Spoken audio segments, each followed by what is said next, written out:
trying to support a borderline in a split, here's some things you should and should not do. First thing is you need to understand that a split is not logical. Nothing about it is logical.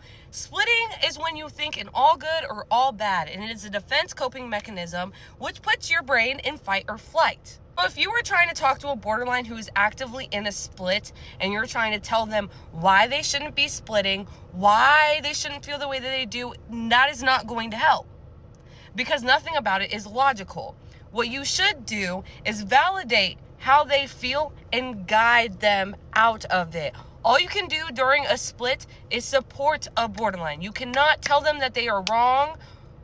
You just can't do it. You can try, but in most cases, this only makes the split worse, because as someone who experiences this themselves, when you tell me that I shouldn't feel that way, then I start to feel guilty and shameful that I shouldn't feel this way. Then I'm trying to push down this feeling and trying to deal with it the right way. And then now it just gets bigger and bigger, and I get more splitty. I don't know. If there's something that you need to bring up about the split that did bother you, wait until the split is over. Reconnect then when they can think more logically, when they can see what they are actually doing. Because during a split, because it is fight or flight, they're fight or flighting. And it's not, they can't control it. They can't.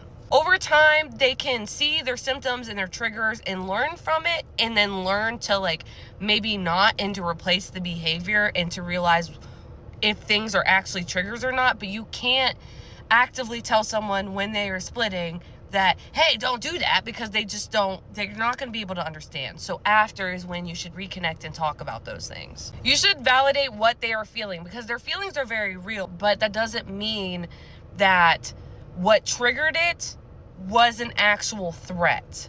So their feelings are real, but the threat might not be. Maybe something happened in their past, and whatever just happened before, and they think that that's going to happen again because of that trigger. I don't know. Splitting is tricky and scary and hard to deal with, and whether you're the one experiencing it or you're watching it happen, it's super tricky. And those are just some things that I would just like to add, that it is not your place to fix anybody. Whether you are a borderline or you don't have borderline personality disorder, your mental health is just as important as anybody else's. So if you feel as if you cannot support them because it is costing you your own mental health, that is completely okay. And there's nothing wrong with you for that. And no one is too much or not enough. It's just a personality clash. So I don't ever want someone blaming themselves for any of these things.